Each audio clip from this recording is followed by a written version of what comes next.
ప్రైజ్లాగానే అందరికీ వందనాలు. వాక్యంలోకి వెళ్ళే ముందు ప్రార్థించండి. స్థుతులపైన ఆశీనుడమైన వందనాలు ప్రభు. సర్వశక్తిమంతుడ కృపగల దేవానికి వందనాలు ప్రభు. మేము వాక్యం విని వాక్యం ద్వారా అనుసరించే భాగ్యం దయచేయమని అడుగుతున్నాం ప్రభు. వినిచున్న వారికి చూచుచున్న వారికి ప్రతి ఒక్కరికి మారు మనసు దయచేయమని అడుగుతున్నాం ప్రభు. విరిగి నలిగిన హృదయమును దయచేయమని అడుగుతున్నాం ప్రభు. ప్రతి ఒక్కరి హృదయమును మార్చమని అడుగుతున్నాం ప్రభు.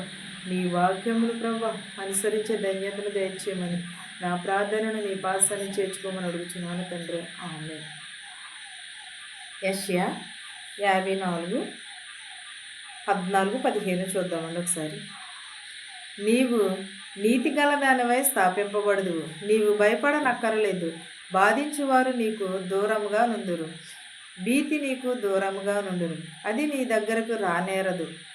ఏమంటున్నాడంటే యెషయా, మనము నీతి కలిగి ఉంటే మన దరికి భయము రాదు, మనకి దరికి భీతి రాదు. అంటే మన తరపున యెహోవా ఉన్నాడు కాబట్టి ఆయన వ్యాజ్యమాడతాడు. నీతిగల దానివై స్థాపింపబడుదువు, నీవు భయపడనక్కరలేదు అన్నాడు. మనం నీతి కలిగి ఉంటే మనము భయపడని అవసరం లేదు. ఎందుకంటే యుద్ధము యెహోవాదే. యెహోవా మన తరపున ఉండి యుద్ధము చేస్తానంటున్నాడు. ఆయన ఉండగా మనకి భయం ఎలా, మనకి భీతి ఎలా? ఒకవేళ మన దగ్గరికి భీతి కూడా రాదు. ఒకవేళ మన దగ్గరికి ఏదైనా వచ్చిందనుకో, ఏ ఆయుధమును కూడా దేవుడు వర్ధిల్ల చేయనన్నాడు. నీకు విరోధముగా రూపింపబడిన ఏ ఆయుధమును కూడా వర్ధిల్లదంటున్నాడు. మనము ఎప్పుడైతే దేవుని ఎడల మనము నీతిని న్యాయమును మనము అనుసరించమో అప్పుడు మన దగ్గరికి ఎవరు వస్తారు? విరోధులు వస్తారు. విరోధులు వచ్చి మనకి అనేకమైన మాటలు చెప్తారు. కానీ మనము నీతిని అనుసరించి నడుచుకున్నప్పుడు ఏ ఆయుధమును కూడా మన యొద్దకు వచ్చి ఏది కూడా వర్ధిల్లదని చెప్పుచున్నాడు. మన విరోధులు మనకి అనేకమైనవి చేయొచ్చు. మన విరోధులు మనకు చుట్టూనే ఉంటారు, ఎక్కడో ఉండరు. మనం ఏమనుకుంటామంటే ఎవరి మీదో అనుకుంటూ ఉంటాం, కానీ కాదు. మన విరోధులు ఎక్కడ ఉంటారంటే మన చుట్టూ ఉంటారు. అలాంటి ఇది ఏ రూపమైనను సరే, ఏ ఆయుధమునైనా సరే మన దగ్గరికి వస్తే అది వర్ధిల్లదని చెప్పుచున్నాడు. న్యాయ విమర్శనలో నీకు దోషారోపణ చేయు ప్రతివానికి నీవు నేరాపస్థాపన చేసేదాం. మనం న్యాయముగా ఉంటే మన దగ్గరికి ఏ దోషమును కూడా రాదు. న్యాయ విమర్శనలు మనకు అనేకమైనవి వస్తూ ఉంటాయి. మనం దేవునిలో వెదిగినా లేకపోతే ఈ లోకంలోకి ఒక మెట్టి ఎదిగినాను సరే అనేక మంది శత్రువులు మనకి కూడానే ఉంటారు. అనేక మంది శత్రువులు మనం వెంటనే ఉంటారు. ఎందుకంటే వాళ్ళు చేయలేని పని మనం చేసాం కాబట్టి.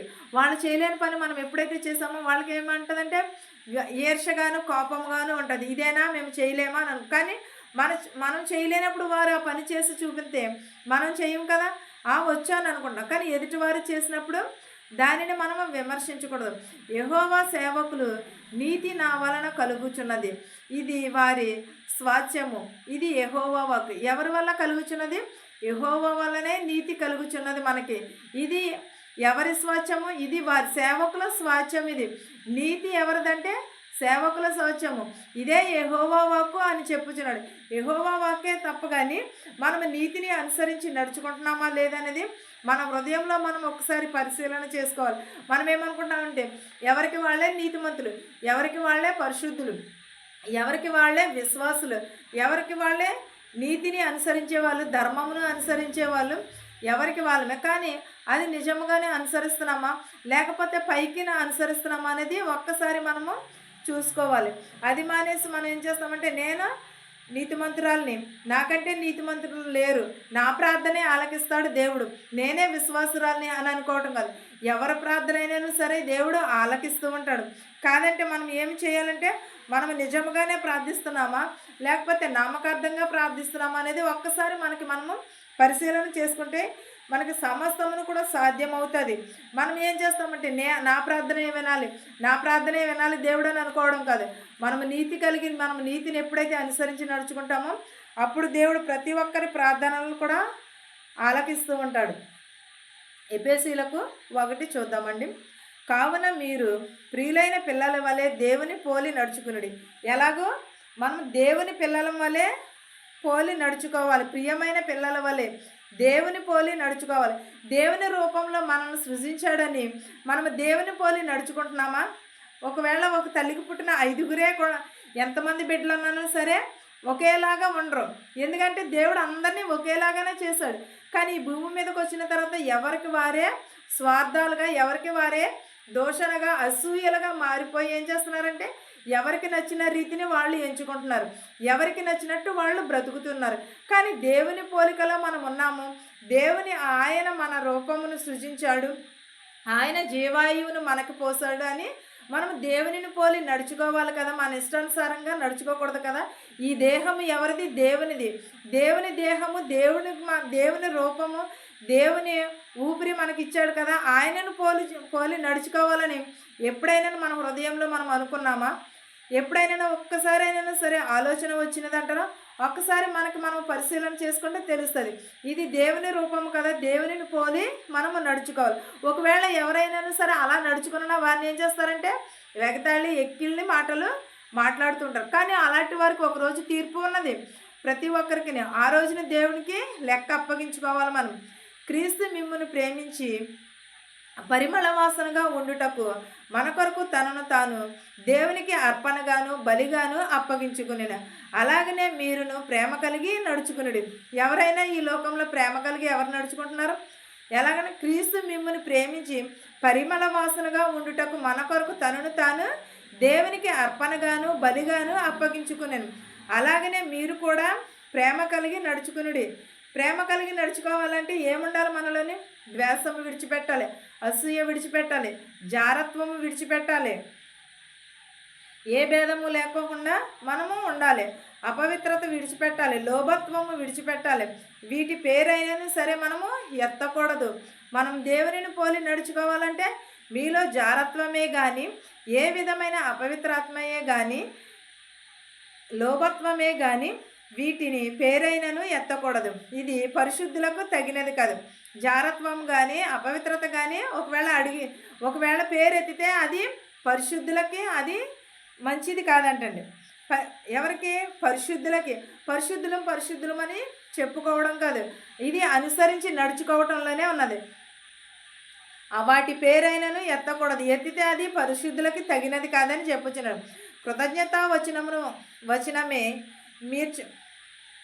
మీరు ముచ్చరింపవలెను కానీ మీరు బూతులైనను పోకిరీ మాటలైనను నరసోపుకులైనను ఉచ్చరింపకూడదు. ఇవి మీకు తగవు. ఏంటదండి?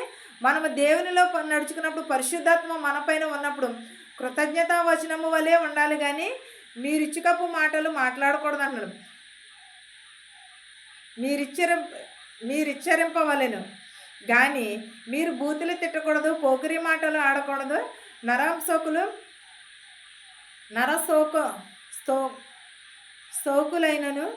సోకులైనను ఉచ్చరింపకూడదు. ఇది మీకు తగవని చెప్పుచున్నాడు.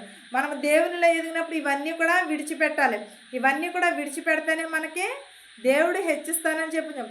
వ్యభిచారమైనను, అపవిత్రుడైనను, విగ్రహారాధకుడైనను ఉన్న లోబి అయినను క్రీస్తు యొక్క దేవుని యొక్క ఈ రాజ్యమునకు హక్కుదారుడు కాడని సంగతి మీకు నిశ్చయముగా తెలియజేయుచున్నాను. ఏంటదండి?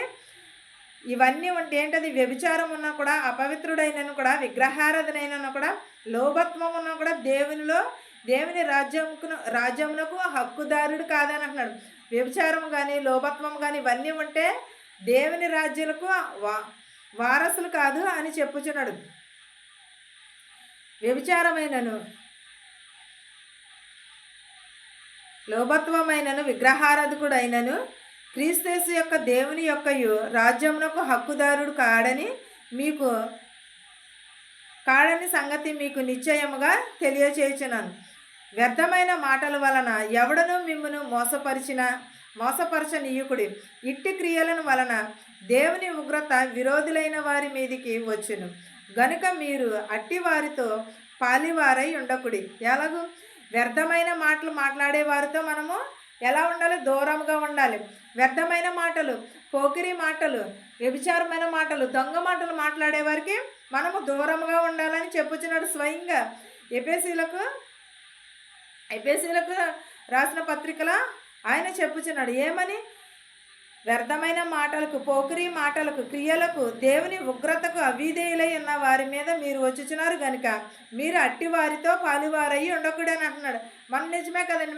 ఒకవేళ ఇద్దరు ముగ్గురు ఎక్కడైతే కూర్చుంటారో అక్కడ ఏమొస్తాయి? పోకిరీ మాటలే వస్తాయి, చెడు మాటలే వస్తాయి. వాళ్ళ కోసం వీళ్ళ కోసం చెప్పుకోవడం కానీ దేవుడి కోసం చెప్పుకుంటారా ఎవరైనాను? దేవుని వాక్యము కోసం చెప్పుకుంటారు. ఒకవేళ చెప్పామనుకో అక్కడి నుంచి వాళ్ళు ఏం చేస్తారంటే లేచి వెళ్ళిపోతారు. అక్కడి నుంచి వారు వినటానికి కూడా ఇష్టపడరు. ఎందుకంటే అంత మాటలు ఇయ్యేనా అని అంటూ ఉంటారు. కానీ మనం మాట్లాడుకోవాల్సినది ఏంటంటే దేవుని మాటలే.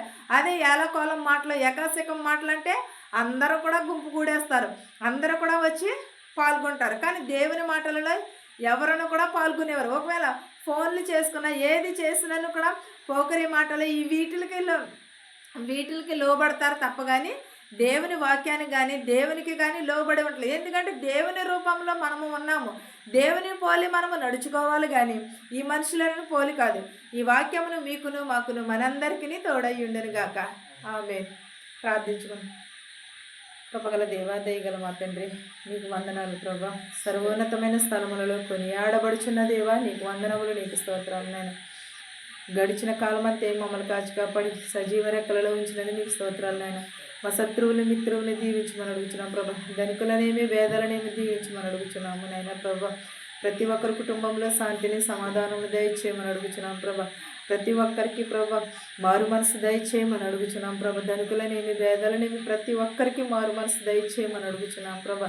ఎవరెవరైతే ఏ వాహనంలో అయితే నడుపుచున్నారు ప్రభా, వారి వాహనములతో సురక్షితంగా చేరుటకు సహాయం చేయమని అడుగుచున్నాం ప్రభా. యాక్సిడెంట్ అయిన ప్రభా వారిని స్వస్థపరచమని, జ్వరములతో ప్రభా అనేకమైన రోగములతో బాధపడుచున్నారు ప్రభా, వారి రోగములను బాగు చేయమని అడుగుచున్నాము నాయన ప్రభా. గుడ్డి వారిని, మోగవారిని, చెవిటి వారిని ప్రభా స్వస్థపరచమని అడుగుచున్నాము నాయన ప్రభా. నేను ఎవరింట్లో అయితే ఏ శోధన ఉన్నదో మాకు తెలియదు కానీ నీకు తెలుసు నాయన ప్రభా. సమస్తమును చూచుచున్నవాడు నాయన ప్రభా. యవనస్తులు త్రొట్టిల్లు పోకుండా నీ పాదాలు చెంత చేర్చుకోమని అడుగుచున్నాము నాయన ప్రభా. ప్రతి ఒక్కరికి నాయన ప్రభా పెంట కుప్పల మీద నుంచి లేవనెత్తుతానన్నావు నాయన ప్రభా. అలాగే నీ వాక్యము ద్వారా ప్రతి ఒక్కరిని లేవనెత్తమని అడుగుచున్నాను నాయన ప్రభా. నీ వాక్యమనే నీళ్లను పోసి ప్రభా వారిని బాగు చేయమని అడుగుచున్నాము నాయన ప్రభా. ప్రతి ఒక్కరి కుటుంబంలో ప్రభా నీ కనికరమును, నీ దయని దయచేయమని అడుగుచున్నాం ప్రభా. ఇతర దేశంలో పనిచేసుకుంటుండగా శక్తిని, బలమును దయచేయమని అడుగుచున్నాం ప్రభా. యుద్ధములు జరుగుచున్నవి, భూకంపములు వచ్చుచున్నవి, వరదలు వచ్చుచున్నవి ప్రభా. వాటన్నిటినీ ప్రభా ఆఫ్ చేయమని అడుగుచున్నాం ప్రభా. నీవు మాట సెలవివ్వగానే అవన్నీ ఆగుతాయి నాయన ప్రభా. వాటిని ప్రభా ఎంతోమంది నశించిపోచున్నారు ప్రభా. నశించిపోవటం నీకు ఇష్టం లేదన్నావు నాయన ప్రభా. నేను వారిని బాగు చేయమని అడుగుచున్నాం ప్రభా. మెడికల్కి వెలుచుండగా ప్రభా మెడికల్లో పాస్ అయ్యేటకు సహాయం చేయమని అడుగుచున్నాం ప్రభా. పీసీసీకి వెలుచుండగా ప్రభా పీసీసీ అంతట్లో తోడు నీడుగా ఉండమని అడుగుచున్నాం ప్రభా. నాయన ప్రభా ఎవరెవరికైతే పని లేదో వారందరికీ పని దయచేయమని అడుగుచున్నాము నాయన ప్రభా. వారందరి కుటుంబంలో ప్రభా శాంతిని, సమాధానమును దయచేయమని అడుగుచున్నాం ప్రభా. నీ కనికరమును, నీ దయను దయచేయమని అడుగుచున్నాం ప్రభా. విరిగి నలిగిన హృదయమును దయచేయమని అడుగుచున్నాం ప్రభా. నీ రెక్కల చాటున భద్రము చేయమని అడుగుచున్నాను ప్రభా. ప్రతి ఒక్కరి కుటుంబంలో ప్రభా శాంతిని, సమాధానమును దయచేయమని, పిల్లలు లేని వారికి పిల్లలు దయచేయమని అడుగుచున్నాం ప్రభా. ఉద్యోగం లేని ఉద్యోగములు దయచేయమని అడుగుచున్నాం ప్రభా. ప్రతి ఒక్కరి కుటుంబంలో శాంతిని, సమాధానమును దయచేయమని అడుగుచున్నాము నాయన ప్రభా. ఇంకను ఎవరినైతే మర్చిపోయింటే వారందరినీ పేరు పేరు చెప్పున దీవించమని అడుగుచున్నాం ప్రభా. మా సంఘాలని, మా దేశాలని కూడా దీవించమని అడుగుచున్నాం ప్రభా. వృద్ధాప్యంలో ఉన్నవారిని, నడువయసులో ఉన్నవారిని ప్రతి ఒక్కరిని పేరు పేరు చెప్పున దీవించి ఆశీర్వదించమని, వారి అక్కరలను తీర్చమని, నా ప్రార్థనని నీ పాద సన్నిధిని చేర్చుకోమని యేసుక్రీస్తు నామములో బ్రతిమాలి వేడుకొనుచున్నాను తండ్రి.